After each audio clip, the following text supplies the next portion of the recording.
Welcome to another edition of Simply Stupid News. Just figured I'd like to get in touch with everybody again. I've kind of lost it for a little while. Don't know why I was off the air, but I decided to build a little green screen outfit for myself. I don't know how good it looks. I know I got some shadow issues, but who cares? I'm doing it as stupidly as possible, and if I get better at it, then I get better at it. Whatever. I got a couple of issues I got to deal with, and I don't know how I'm going to get at them, but I'm going to get at them. And the first thing I'm going to start at... Why does it coincide with Greece? What are they anticipating? Why do they need $560 billion? Do we have a lot more trouble? Yes, Mr. Bernanke, I think the American population would love to know why we have to give out another 50-something billion dollars. And when it comes to that time where we have to make this commitment, who pays for this? Where does it come from? Yes, Mr. Bernanke, I think the American population would like to know, where is this money going to come from?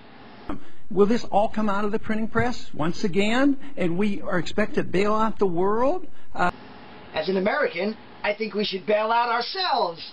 Are you in favor of this increase in the IMF funding and our additional commitment to $105 billion?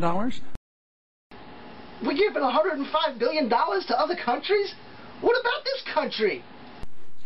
Well, the source of this was going back in the G20 meetings in the crisis, and I think one of the agreements that the G20 leaders came up with was sort of a mutual commitment to put more money into the IMF as a way of addressing the financial crisis around the world, and that's why it happened. The Federal Reserve wasn't involved in those meetings. G20 meetings? More damn globalists? They don't control this country. Why should we give our money to them? Or let them take care of it. They let them do it. Keep America out of it. So that was before Greece. If money is put out to any country, it'll be done first of all with specific approval from the executive board, which includes, of course, the U.S. in a veto position. Oh, so you're saying the Federal Reserve was not in any of those meetings? Are you sure about that now?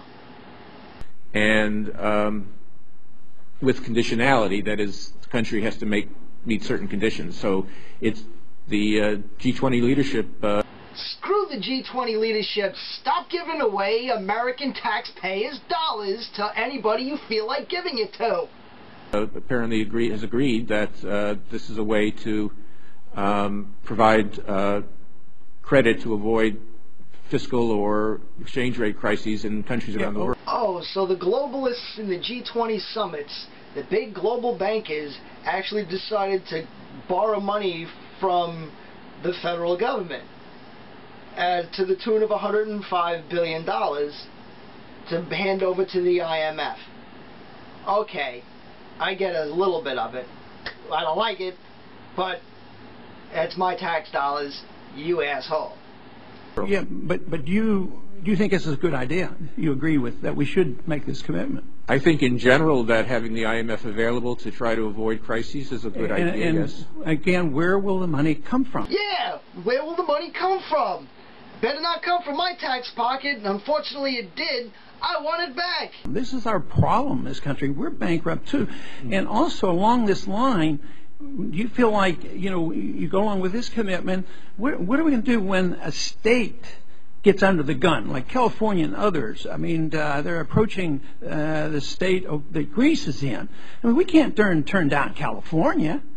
I mean, if we can bail out all these banks and they get off the hook, and now they're making billions and they're... Yeah, they can bail out all of those banks, but what happened? All of those banks were scooped up by the big giant globalist bankers. And then all of a sudden, now who owns all the banks that used to be there? Oh, they're all owned now by the big giant global bankers. And their executive offers are cleaning up. Do you think we would ever turn down California or any other state that gets in the same situation? Well, that's Congress's decision. Yes, that's Congress's decision. And guess what, people? They decided to give them the money. And lots of money. Well, you bailed out a lot of people from the IMF. you know, well, you'd have the capability of buying up some debt and doing all these kind of things. We can't even audit you to find out what you do. So you can do anything you want. You can create as much money as you want. So you can see any transaction or loan we make. We're happy to provide that information to you. And we're not involved with lending to the IMF. The IMF is a separate institution which has American executives, part of the executive. The IMF has got American executives? Who are these idiots that are selling out our country? That's not right, and that's stupid. where would the money come from? It would come. It's a loan, but it would come from the U.S. Eventually, government. So the loan is coming from our own government. So that means our own federal government is giving them the money, you lying sack of crap. we would create out of thin air. Well, it's a loan. Because we don't have if any it's money. not paid back, then we would take our share of the loss. I yield back. Well, unfortunately, that's not all true. If the loan can't be paid back, then that means the loan's not paid back to our government, which can't pay back the taxpayers, which leaves the taxpayers holding the basket. Thank you very much, Mr. Bernanke. You liar. You cheater. You should be working at McDonald's for the rest of your life and have no money, just like the rest of the IMF Americans that are running the IMF banking committee. Thank you for ripping off America. This is the Simply Stupid News.